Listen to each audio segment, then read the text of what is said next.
E agora recebemos mais um convidado nesse programa, é o deputado federal Kim Kataguiri, que já está na linha com a gente, não é, produção? Salve, salve, Kim, seja bem-vindo aqui ao Papo Antagonista. Tudo bem, Felipe, todos os leitores aí do Antagonista, muito obrigado pelo convite. Muito bem, deputado, o senhor é bem-vindo e hoje justamente num dia em que já acordamos com uma baita polêmica depois de uma notícia no Estadão, estamos tendo desdobramentos a respeito disso até agora, então eu vou começar por aí, que já é uma pauta polêmica, embora não sei se o senhor já tem uma posição formada a respeito. A Frente Parlamentar da Segurança Pública, que reúne os congressistas da chamada Bancada da Bala, prepara um projeto para desvincular as polícias dos governos estaduais. O coordenador da frente, Capitão Augusto, disse ao Antagonista que o projeto pretende tirar poder dos governadores sobre os policiais. Abro aspas, estamos colocando uma garantia jurídica, uma segurança para que os comandantes gerais não fiquem com a mordaça, o cabresto, vinculados demais às ordens políticas de um governador, para que a gente possa ter autonomia para trabalhar nessa esfera da segurança. Fecho aspas. Ontem à noite, o vereador César Maia, pai do Rodrigo Maia, já tinha gravado um vídeo sobre o assunto, alertando para a possibilidade de um autogolpe. Pode soltar a produção. No Chile, o golpe só ocorreu quando, enfim, o Exército e as Forças Armadas incluíram os carabineiros, a Polícia Militar do Chile. Porque as polícias militares têm uma presença espalhada no país todo. Então houve um acordo, a Polícia Militar foi elevada à Força Armada, então as Forças Armadas no Chile passaram a ter 4 armas, Exército, Marinha, Aeronáutica e Carabineiros, com toda a estrutura, com general, e aí sim que decidiram o golpe militar. Portanto, essa experiência do Chile é muito importante para toda a América Latina, para nós também, em função do espalhamento da Polícia Militar, dos Carabineiros no Chile, por todo o país. Preste atenção no número de vezes que são feitas cerimônias de apoio, de formaturas, etc., na Polícia Militar brasileira. Muito bem, o capitão Augusto negou essa possibilidade. Ele disse o seguinte, abro aspas, não tem nada disso de autogolpe em hipótese alguma. É só para que as polícias tenham autonomia para cumprir a sua função e não fiquem suscetíveis a pressões políticas com uma mordaça que tira a autonomia. Fecho aspas. De acordo com o coordenador da Bancada da Bala, o governo federal, o governo Bolsonaro, está acompanhando o assunto por meio do Ministério da Justiça e da Segurança Pública, comandado por André Mendonça. A Frente Parlamentar da Segurança Pública tem atualmente 306 deputados. E o candidato à presidência da Câmara, Baleia Rossi, disse que não vê sentido no projeto. Já o governador João Dória afirmou ser contra a medida e disse que ela é uma tentativa do presidente Jair Bolsonaro de intimidar governadores. Pode soltar. Nossa posição é radicalmente contra.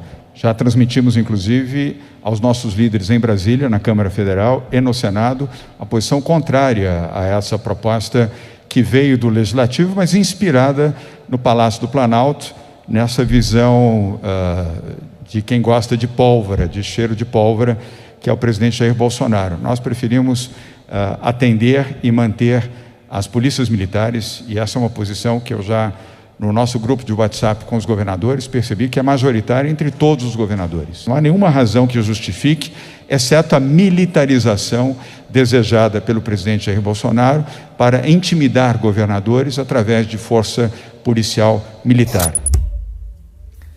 Muito bem, deputado Kim Kataguiri, curiosamente, tudo isso aconteceu hoje, depois de vários dias em que se falou muito numa eventual dificuldade do presidente de aceitar uma possível derrota, seja em 2022, seja no ano que ele deixar o governo, depois da invasão do Capitólio, da sede do Congresso americano, que resultou em 5 mortes. Jair Bolsonaro, ele deu um discurso falando de fraude, voltou a falar da fraude na própria eleição de 2018. Então, esse papo de autogolpe se juntou a tudo isso, e está havendo uma preocupação com o Jair Bolsonaro querer uma polícia para chamar de dele, ou está querendo tirar poder dos governadores para ter um controle maior. Lá nos Estados Unidos, felizmente, militares, membros da Suprema Corte, inclusive nomeados pelo Donald Trump, não embarcaram em nenhuma aventura golpista.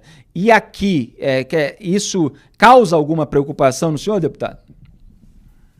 Olha, eu não li a proposta, né, do deputado Capitão Augusto, então não sei quais são os detalhes sobre isso, né, ainda é só um projeto, não começou sequer a tramitar, mas eu pessoalmente acredito que num estado com unidades federativas, né, com estados, municípios e União, a polícia deva ser vinculada ao governo estadual, claro, com autonomia para trabalhar independentemente da opinião política do governador, mas sem dúvida não ligada ao governo federal, né, mesmo porque tentativa de centralizar a força de segurança pública foi o que a gente viu durante a Revolução Constitucionalista, né, do qual São Paulo teve um papel fundamental e que inclusive a Polícia Militar de São Paulo tinha tanques e aviões e com isso fez o enfrentamento à tentativa ou o golpe, né, do Estado Novo de Getúlio Vargas, que rasgou a Constituição. Para mim, aliás, a gente deveria dar mais autonomia aos estados, principalmente às assembleias legislativas, que hoje não têm competência legislativa para legislar sobre absolutamente nada,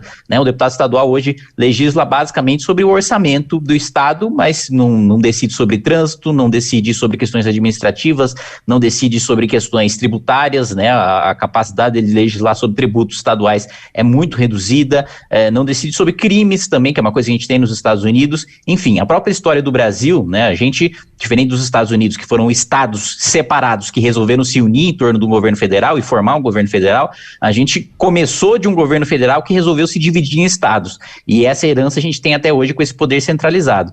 De todo modo, eu não acho que a gente tenha alguma ameaça de golpe, que o Bolsonaro consiga, não tenho a menor dúvida de que se o Bolsonaro pudesse, e ele já vocalizou isso várias vezes, que se o Bolsonaro pudesse, ele fecharia o Supremo Tribunal Federal e o Congresso Nacional, mas eu não acredito que ele vá ter nenhum tipo de apoio, nem nas polícias, nem nas Forças Armadas para essa aventura.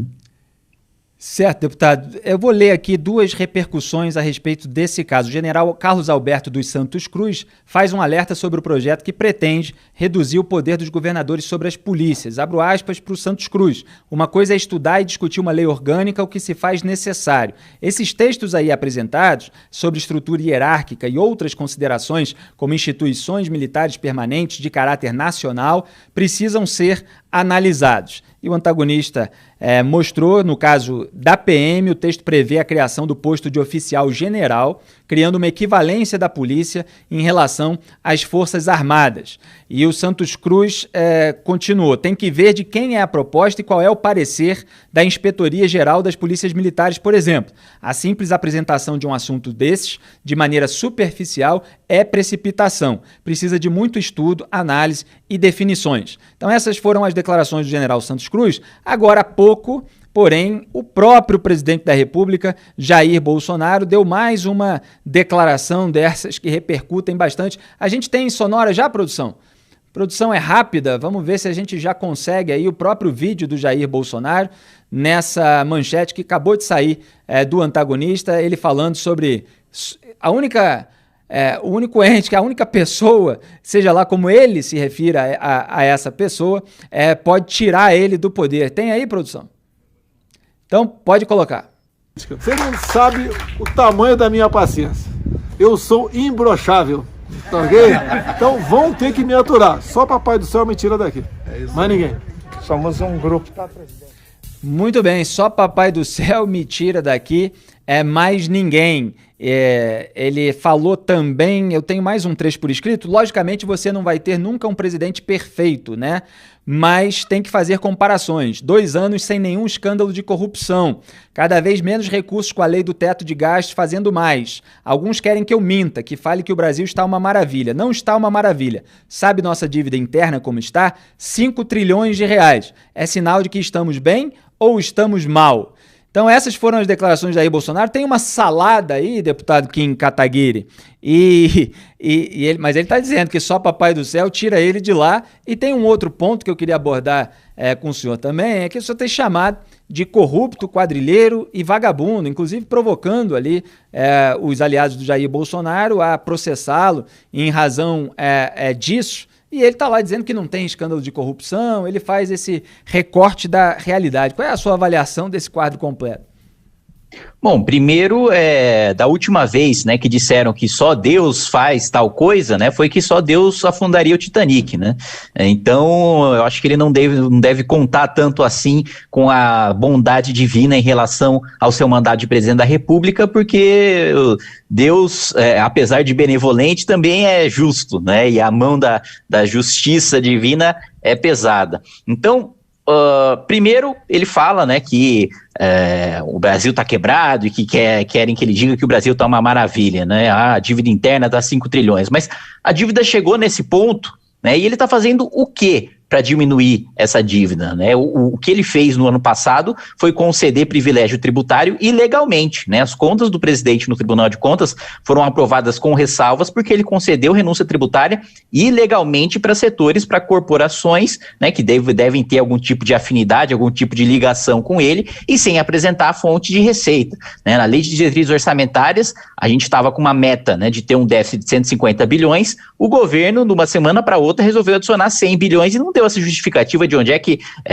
esse rombo de 100 bilhões a mais, né, agora a meta de 250 bilhões de déficit surgiu. Ou seja, absolutamente nada. Aliás, né, ele também bateu recorde aí de gasto com cartão corporativo, mesmo em meio à pandemia, mesmo com poucas atividades diplomáticas, mesmo com poucas viagens, né, ao exterior ou viagens internas, também batendo recorde de cartão corporativo. Lembrando que a justificativa que a Secretaria de Comunicação deu no ano passado pelos gastos com o cartão corporativo foi de que a família do presidente era muito grande, né, e que por isso era maior do que a da Dilma, era maior do que do Temer, e que por isso ele teria gastos maiores. Então é realmente bizarro como ele joga assim, para a militância mais fanática dele, né, para a militância cega, que ainda acredita, ao ponto de que primeiro, né, durante a campanha, ele fala que é nova política, que vai romper com todo tipo de negociação, que vai fazer tudo diferente. Agora, praticamente um pouco mais de 2 anos de mandato, você já tem o presidente da República e os deputados bolsonaristas apoiando o Arthur Lira para a presidência da Câmara. Arthur Lira, que é condenado em segunda instância, que só assumiu o mandato de deputado federal porque está com uma liminar no Tribunal de Justiça, né, que foi denunciado no Petrolão junto com a Dilma, que foi denunciado no Petrolão junto com todas as lideranças petistas, né, e esses mesmos deputados bolsonaristas que fizeram campanha por Rodrigo Maia em 2019, dizendo que precisava de alguém que dialogasse, né, que o governo precisava de alguém que dialogasse da direita à esquerda e que só o Rodrigo Maia poderia fazer isso e por isso era o candidato do governo. Aí, menos de um ano depois, toda a culpa é do parlamento, toda a culpa é do Rodrigo Maia, que não ajuda, que não pauta, e esquecem que ele foi escolha do presidente da República e agora dizem, não, vamos confiar que dessa vez, com o Arthur Lira, né, que é um sujeito, como já disse, condenado, né, não precisa acreditar na minha palavra, basta ver a ficha do sujeito, foi denunciado e sempre foi base, né, de Lula e Dilma, tem o apoio de Jair Bolsonaro e ainda assim você tem uma militância cega, fanática, que se nega a enxergar a realidade, e é justamente para essa militância, para esse mundo paralelo, que o Bolsonaro discursa e diz coisas desse tipo, né?